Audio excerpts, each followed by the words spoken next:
Sí, vamos a conversar. Durante las últimas semanas hemos conocido algunos casos de fraudes asociados a la firma de documentos en notarías.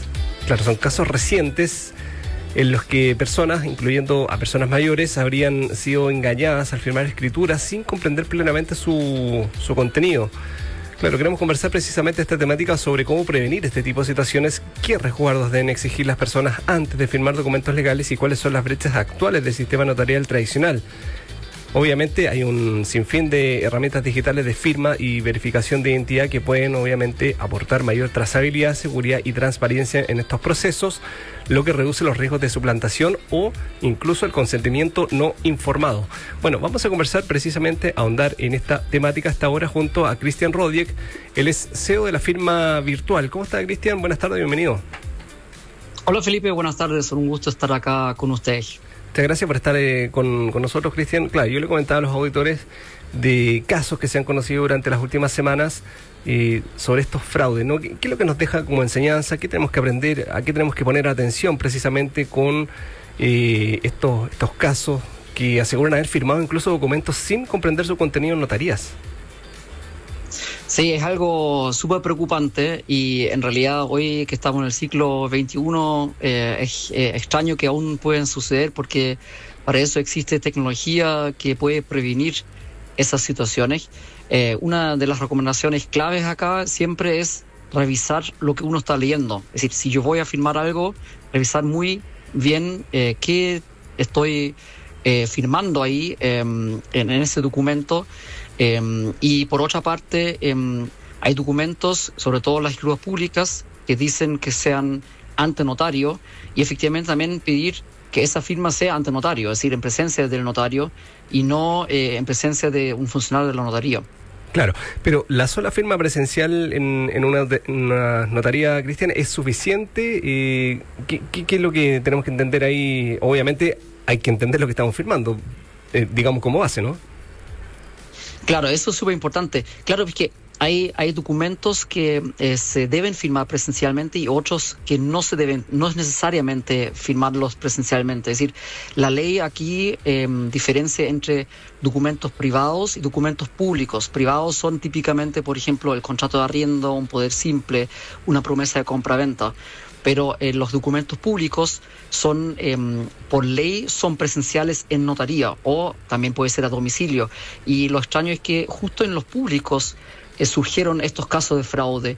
Es que acá donde eventualmente puede suceder, pero solo porque, no sé, la persona que quiere buscar hacer un fraude eventualmente involucra a un funcionario de la notaría para hacer esto, porque en el fondo, de otra manera, no es posible hacer un fraude si es que efectivamente yo por lo menos reviso el documento, firmo ante notario y tenga la posibilidad de tener ahí, tomar resguardos al respecto. Ahora, ¿cuáles son las señales de alerta que deberíamos considerar, deberíamos tener en cuenta antes de firmar una escritura o un documento importante? Que, por ejemplo, en las escrituras públicas hablemos, por ejemplo, de una compra-venta de una propiedad, ¿no? En la compra-venta de una propiedad hay algo que se hace previamente, un estudio de título que también confirma quién efectivamente es el dueño de la propiedad. Entonces, él debe estar adjunto a algo que se llama el certificado de dominio vigente, que en el fondo comprueba quién es el dueño y vigente porque máximo de 60 días. Eso se saca del consador de bienes raíces. Entonces, eso algo hay que ver, porque la persona que ese certificado dice efectivamente es el dueño y estoy firmando con el dueño o eventualmente con un representante que tenga un poder para representar a ese dueño, ¿vale? Y obviamente revisar si es que todos los datos corresponden, estén correctos, nombre, root, dirección. En el fondo hay alertas al respecto, siempre y cuando en el fondo que hay alguna incongruencia, eso debe llamar la atención y aquí también pedir eventualmente la ayuda de un abogado, porque tal vez yo no soy experto en temas legales, entonces siempre es bueno invertir en ese abogado que ayuda a revisar lo que estoy firmando, porque finalmente el abogado tiene como una función casi de seguro. Sí, claro, y sobre todo en este tipo de procesos que muchas veces no entendemos. porque obviamente no es de nuestra área, ¿no? Donde surgen este tipo de errores o malas prácticas que obviamente pueden abrir la puerta a fraudes o abusos como hemos conocido. Ahora, los resguardos concretos que deberíamos exigir ante cualquier persona al momento de firmar un documento legal, ¿cuáles son? En concreto, revisar que la persona es quien dice ser, la cédula de identidad sobre todo es vigente. Ahí también funciona la notaría en realidad de revisar si es que la cédula de identidad es original, porque tienen la posibilidad de revisar si es una copia, ¿no? Es una falsificación.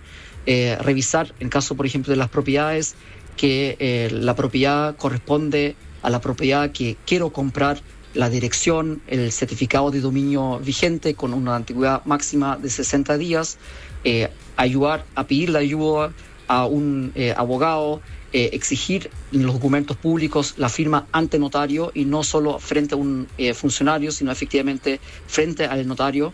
Esas son como las recomendaciones básicas, porque hay otras recomendaciones que van en realidad más a las notarías o al Estado, que es en el fondo eventualmente decir, yo de forma aleatoria asigno una notaría al trámite, porque hoy en día tenemos libertad de elegir la notaría, pero justo en hacer esa elección se pueden generar esos fraudes, porque hay eventualmente una corrupción con un funcionario de la notaría, pero si es que por el Estado exijo que cada trámite notarial es de forma aleatoria en una comuna, bueno, entonces no existe la posibilidad de hacer negocios fraudulentos, ¿no? Porque la asignación es de forma aleatoria. Sin duda que sí, bueno, un tema obviamente que está vigente, está latente, ¿no? Por todos estos trámites que diariamente, más de alguna oportunidad tenemos que ir a una notaría a realizar algún tipo de trámite, así que obviamente hay que tener en consideración todo esto que hemos conversado. Cristian Rodix, CEO de Firma Virtual, muchas gracias. Muchas gracias, Felipe, un gusto.